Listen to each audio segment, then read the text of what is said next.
우리에게 전차만 있었어도. 한국전쟁 당시 막강한 북한군이 T-34 전차를 맨몸으로 막아내던 한국군 용사의 일기장에 쓰여있던 말입니다. 한국전쟁 발발 직전 북위 38도선에서는 크고 작은 국지전이 벌어지고 있었고, 전면전 확대를 우려한 미국은 전차와 같은 중화기를 우리 군에 거의 지원하지 않았습니다. 전쟁 당시 우리 군의 기갑 전력은 전차 0대, 단궤도 장갑차로 유명한 M3A1 24대, 차륜형 장갑차인 M8 그레이하운드 24대가 전부였습니다. M8 그레이하운드 장갑차는 38선 부근에서 아군 전차로 홍보되기도 했었습니다. 심지어 T-34 전차와 대전차전을 벌이기도 했는데요. 근본적으로 전차와 싸울 수 없는 차량을 대전차전에 투입했기 때문에 피해는 막심했습니다. 북한군 대전차 소총에도 구멍이 뻥뻥 뚫렸으며 T-34 전차 한 대를 격파한 성과 이외에는 별다른 활약이 없었습니다. 최후까지 생존한 마지막 한 대도 흥남철수 때 수송선의 피난민 수용 공간 확보를 위해 구두에서 그냥 태워버렸다고 합니다.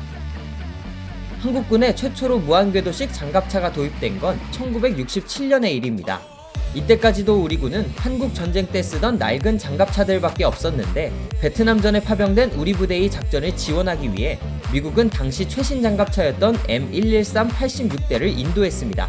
이때 맹호 부대가 우리 군 최초로 M113 장갑차를 실전에서 사용하기도 했었죠.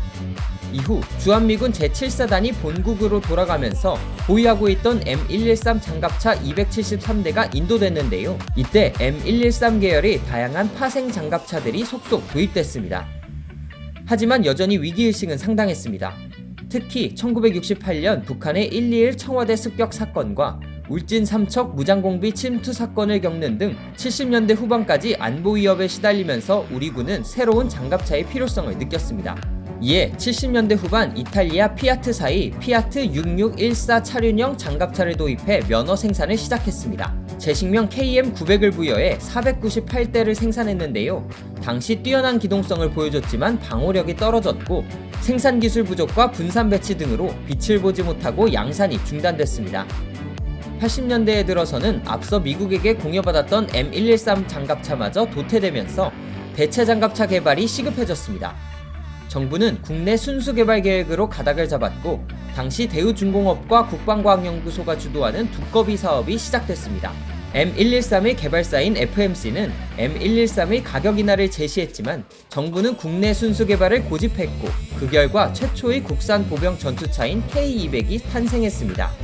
K200은 1984년부터 본격적으로 생산됐으며 단종될 때까지 총 2,500대 이상 양산되면서 우리 군의 현대화에 크게 기여했습니다.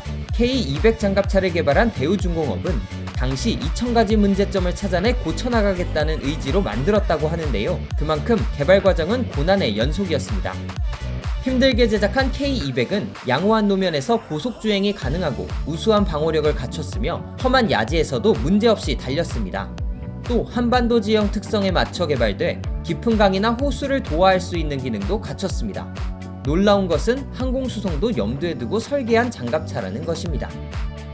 하지만 아쉬운 점도 있었습니다. 한국형 보병차로 개발됐지만 포탑을 갖추지 못해 보병 수송 장갑차에 그쳤다는 겁니다.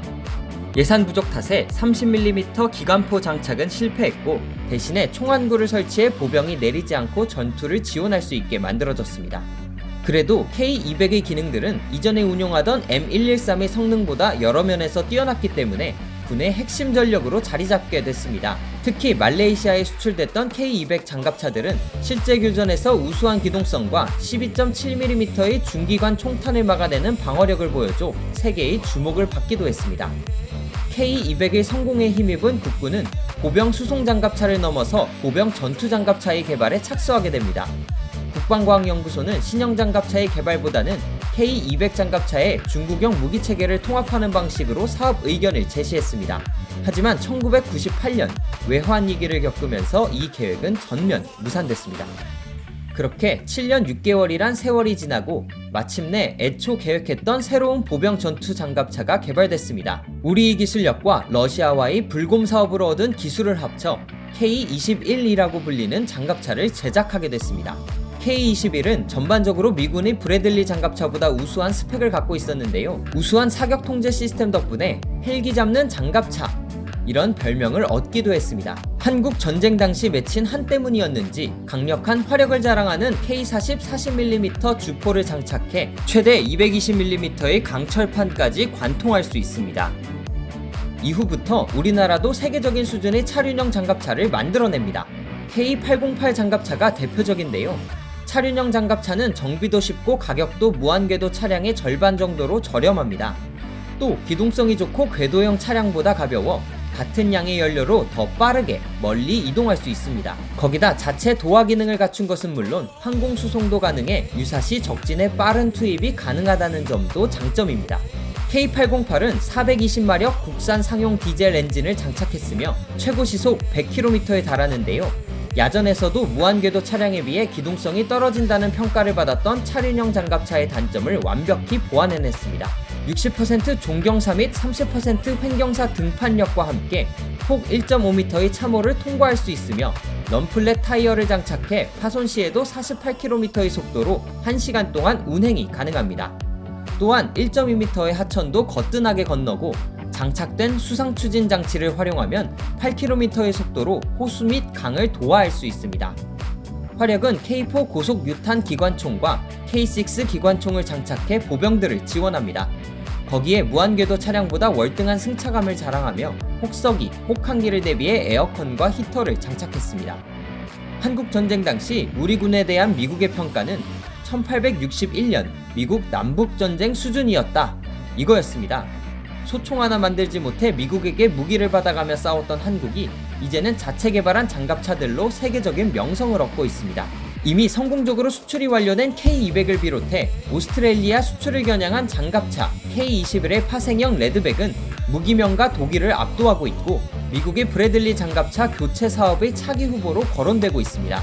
밑바닥부터 시작해 수많은 고난과 역경을 이겨내며 명품 장갑차를 만들기 위해 헌신하신 모든 분들께 박수를 보냅니다.